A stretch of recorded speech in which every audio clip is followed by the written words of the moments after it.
Semente? Mas não é que eu já achei na internet semente de capiaçu para vender?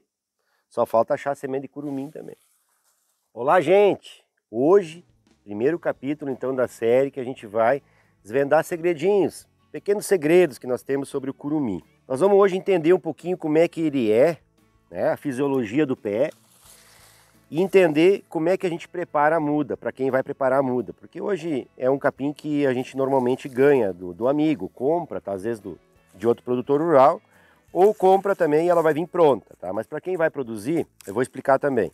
Para quem não me conhece, meu nome é Ricardo, da empresa Silari, e a nossa especialização é alimentação animal. Desenvolvimento de pesquisa aqui na propriedade e também a gente tem a indústria de máquinas para picar o capim e também para trabalhar com a silagem sacada. Gente, vamos ao vídeo. Mas deixa eu fazer uma coisinha aqui para vocês enxergar depois o resultado. Vou pegar um pouquinho aqui desse... Parece açúcar, vou largar aqui. Acho que tem gente que já sabe. Quem assiste os vídeos já sabe o que é. Vou botar só um pouquinho aqui, ó. Não é tudo que eu peguei na mão. Isso aqui chega. Vamos fazer um suquinho aqui. Vamos deixar aí. Depois nós vamos ver o que acontece aí. Então, pessoal, o curumim, ele é parecido com o capiaçu. Para quem já assistiu, o capiaçu é muito parecido à preparação de muda e entender o pé. O pé, ele tem então os colmos, né, que são as gemas, e eles são curtos, bem próximos. Então, para a gente trabalhar com o facão, para separação de mudas é difícil. Então, se ele é mais macio, que normalmente não vai conseguir com uma faca, mas nós podemos fazer um corte limpo com faca, ou alguma ferramenta de tesoura de corte. Essa aqui funciona bem, ela tem um corte limpo e não esmaga, ó. Ou o tesourão maior, que nós já apresentamos em outro vídeo. As imagens estão aí, que é o tesourão grande de cortar galho. Muito bom também, dependendo da resistência do que você vai cortar. A preparação de uma muda, ela tem que ter a observação de alguns detalhes. O primeiro detalhe é o estágio evolutivo que nós temos do pé. Então aqui nós temos um pé bem jovem, veja que é bem clarinho, né? E não tem folha seca. E ele vai evoluindo. Ele vai tendo folha seca, né? E ele vai evoluindo. Ele vai perdendo folhas, vai aparecendo os grãos maiores aqui nos seus brotes, onde vai brotar, até ele chegar no estágio que ele vai ter brotações já no pé. O ideal é a gente fazer a muda nesse estágio aqui, onde não tem muito brote, porque esse brote aqui tem muita chance dele ser perdido, porque ele não vai dar tempo de fazer raízes, ou ele vai fazer a raiz aqui, já no próprio gomo do brote, e não no gomo que deveria, que é a alimentação dele. Vamos entender um pouquinho então sobre os gomos. A preparação de muda, se você vai preparar você mesmo, se você não vai comprar ela pronta, o ideal é sempre que ela tenha dois brotes. Então vai ter um de um lado e outro do outro. Então o corte ele é feito aqui.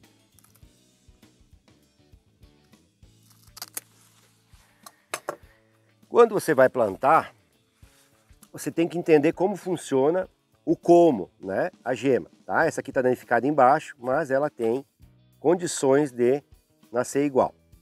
Veja que aqui nós temos a coroa de raízes, ou aonde as raízes vão sair. Ela é toda ao redor. Se eu coloco isso aqui simplesmente jogado até ao solo, eu posso estar colocando ele assim, o brote de baixo vai ficar por baixo, eu posso estar colocando assim, posso estar colocando assim. Sempre eu vou ter que a planta terá que fazer uma curva para cima, as raízes de cima terão que fazer uma curva para baixo, porque elas sempre vão descer, então eu vou estar prejudicando o desenvolvimento. Então, se eu observo a fisiologia do pé, a gente chega na conclusão, e a gente pesquisou com o capiaçu já, que o melhor jeito é em pé, onde ele vai lançar as raízes todas ao redor e os brotes já estão apontados para onde eles precisam ir, para cima. Então, gente, ao eu plantar nesse jeito, em pé, com essa posição, eu vou ajudar, dar uma mão para que essas mudas se desenvolvam. Nós estamos falando do curumim. O curumim, ele vai ter o desenvolvimento de dois brotes. Quando é capiaçu, é bom que seja um brote, mas aqui, tranquilamente, para 2, 3 brotes. Então a gente sempre trabalha, para ter uma certeza de não ter que fazer replantio, trabalhamos sempre com 2. Então aqui ele vai lançar facilmente as suas raízes na posição correta e facilmente também ele vai subir com o brote. Esse brote aqui, ele está além do que deveria. Por quê? Ele está muito grande, então ele vai consumir muita energia e essa energia ele ainda não tem uma formação boa de raízes, está machucado aqui embaixo. Então sempre que for brotado, procure que o brote seja no máximo 2 dedos. Acima de 2 dedos você tem a chance de perder ele porque ele vai subir e depois morre. Por quê? Porque ele tem que lançar raízes. Nesse caso aqui, já tem uma coroa do próprio brote. Veja que a primeira gema do brote já está aqui. Então a chance, olha aqui, ó, tem raiz aqui, que é a raiz da gema. E aqui bem embaixo, observe que já tem uma gema com o brotinho aqui, ó. Então ele tem uma chance muito grande, ele desenvolve muito bem para ele pegar. Semente. Mas não é que eu já achei na internet semente de capiaçu para vender, só falta achar semente de curumim também. Gente, não existe semente não. Dá semente? Sim, ele vai produzir o pendão onde tem umas sementes que vão trazer ele voltar à essência dele, que é o capim-elefante. Para você ter a perpetuação da genética dele, levar ele sempre para frente do jeito que ele está aqui desenvolvido para ser, é através de gema. Eu já vi por aí anúncio de gente vendendo semente. Já perguntaram nos comentários sobre semente. Não. Os capins elefantes, seja capiaçu, seja cameirão, todos da família dos elefantes, não se propagam por sementes. No momento que você querer plantar semente dele, você vai levar ele a ser o que ele era na origem. Você traz ele a regredir ao estado inicial, que é o estado nativo, que é o capim-elefante comum. Então não tem como. Tem que ser feito através de propagação genética. Ou seja, eu levo a genética desse gomo, que já tem a genética do curumim, para o solo e ele vai produzir curumim. Se eu pegar a semente que vai dar aqui no futuro, eu vou estar levando o capim-elefante aqui a voltar ao seu estado inicial.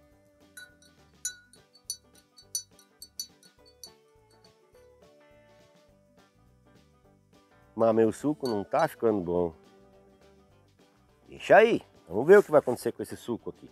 Planta-se direto ao solo ou planta-se através de algum recipiente, algum copo, né? Como ele é uma gema pequena, você não precisa de muito grande o lugar que você planta, tá? Então, dependendo da grossura da gema, o pessoal da Embrapa, no desenvolvimento técnico, o pessoal aqui do ITR, no Paraná, recentemente tivemos na Expo Londrina, tá, as imagens para você ver, feito na bandejinha que planta alface. Por quê? São pequenos, né?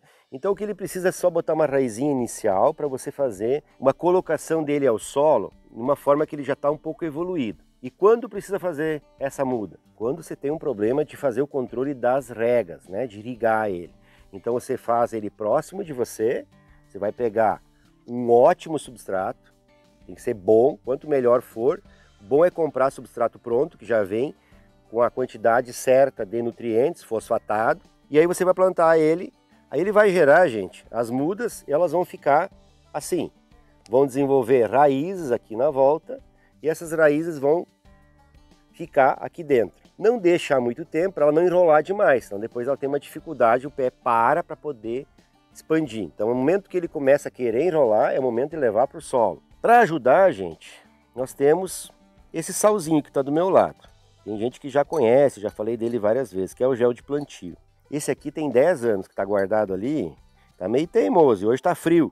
Então eu vou botar um pouquinho mais aqui, gente, para vocês enxergar o que ele faz.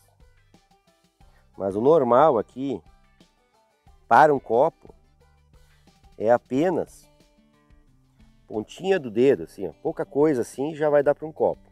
Esse substrato, se eu consigo molhar todo dia, eu não preciso do gel. O que o gel vai me ajudar? Ele vai me ajudar quando eu tenho que fazer regas frequentes e não posso estar fazendo, né? Eu não tenho como fazer todo dia. Normalmente o gel a gente usa no plantio lá na cova diretamente. Para fazer o plantio da muda ou desse tolete, né? Desse pedaço, essa gema, aqui só tem um brote. Seriam 2, sempre use 2. Eu vou plantar ele em pé. E aí como é que faz o buraco? Tem jeitos para cada solo e para cada situação. Se não tem pedra, já vou mostrar para vocês uma das fórmulas. Se não, você tem um solo bem fofinho, você pode espetar ele se ele ainda não tem raízes. Se você já germinou, já começou ele aqui, não dá para você forçar ele. Você vai ter que abrir a covinha, largar ele e aí sim apertar nas laterais. Então a técnica muda de acordo com aquilo que você vai fazer. Esse gel aqui, ó, ele funciona parecido com o gel de fralda. Então ele vai transformar essa água numa gelatina que absorve e depois, ao final, ele vai estar com as raízes tirando daqui a umidade. E ele vai voltar a ficar desse formato aqui, que é um sal. Choveu ou você regou, ele volta a virar uma gelatina. E ele vai novamente estar hidratado, próximo das raízes, para manter a umidade. Então, lugares que tem falta de chuva, isso aqui é muito importante. Daqui a pouquinho ele já vai engrossando aqui, tá? Uma das ferramentas simples que você pode usar para plantar, por exemplo, o curumim ou alguma coisa que não seja muito grande, é esse sistema aqui que eu uso bastante aqui. Quando o solo é mais macio, você vem com o primeiro, ó, tirei, já tenho lugar para plantar aqui, onde eu vou fazer o plantio. E esse segundo cano é para mim manter o primeiro sempre limpo, né? Então eu tenho aqui e vou abrindo as covas e vou tirando. Não tendo muita pedra, esse sistema funciona muito bem, né? É 2 canos, o mais grosso e o mais fino, para trabalhar dentro. De plástico não dá, tá? Tem que ser de metal. Então 2 canos de metal, tendo bitolas diferentes, você consegue facilmente, então, o primeiro vai abrir, ele vai segurar a terra dentro dele, você vai plantar e vamos devolver essa aqui. Então eu vou abrir a cova, pegar os dois juntos, tá? Abrir a cova, tem que ter a profundidade para tapar todo ele, né? Então não pode ficar aparecendo para cima, senão ele seca. Então não deu aqui que chega, vou fazer aqui que seca. Então aqui eu afundei, tirei, larguei a muda lá dentro, devolvo o solo que eu tirei. O solo tem que estar preparado já. Nós vamos falar em preparação de solo em outro capítulo, tá? Ó, tem que tapar completamente. Nesse caso aqui, eu já vou deixar essa pontinha para fora para ela fazer a fotossíntese já desde logo. Como ela já está brotada, assim ela vai lançar raízes. Se eu tapar ela, ela vai sofrer para vir para cima e vai acabar não botando raiz. O plantio é tranquilo, cada um desenvolve a sua técnica. Funciona muito bem se não tiver muita pedra. Se tiver muita pedra, você vai ter que procurar no meio das pedras, perde muito tempo. É um jeito.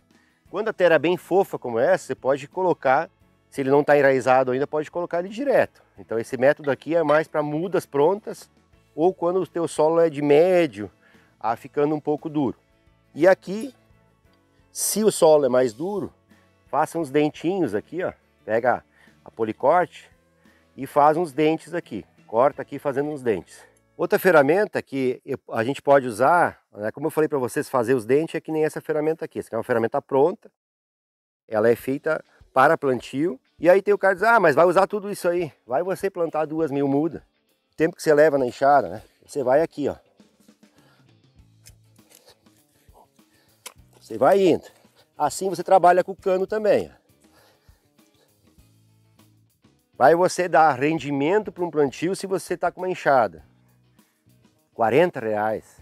E a gente tem que deixar o preconceito de lado. A enxada é bom, gente? É bom. Mas tem coisas aqui que eu não preciso abrir um buracão. Então eu posso trabalhar aqui, ó, só o que eu preciso para muda. Seja com essa ferramenta ou com a que eu mostrei agora há pouco. Então se o solo é mais resistente, a gente tendo esses dentes, a gente torce e ele vai descendo. E depois, aqui nesse caso aqui, ele solta assim. Ou no cano, você vai bater um cano dentro do outro.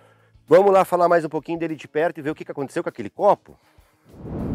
Bom, amigo, se você vai comprar a muda, procura algum viveiro da Embrapa cadastrado. Você vai encontrar lá no site da Embrapa os viveiros cadastrados, para você não entrar em fria. Vejo gente entrar em fria desde a época do capiaçu, começou a surgir algumas coisas meio nebulosas, né? Você não recebe, paga só o frete e perde.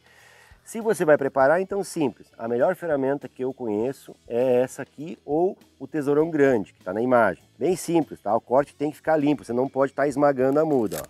Quando eu corto ela não deve estar esmagada. Se está esmagando é porque não tem fio suficiente ou não está com a ferramenta certa. Ter 2 brotes, então aqui eu tenho 1, 2, 3, o quarto está perdido. Então aqui na verdade eu tenho 3. Tem 3. Tem problema? Não, quanto mais você tiver de mudas lá, mais rápido vem a tua toceira. Só que você vai precisar de mais e mais, né, toletes aqui, gemas. O nosso gel aqui nos deu um trabalho aqui, a água fria aqui está demorando demais. Então fui salvo pelos universitários.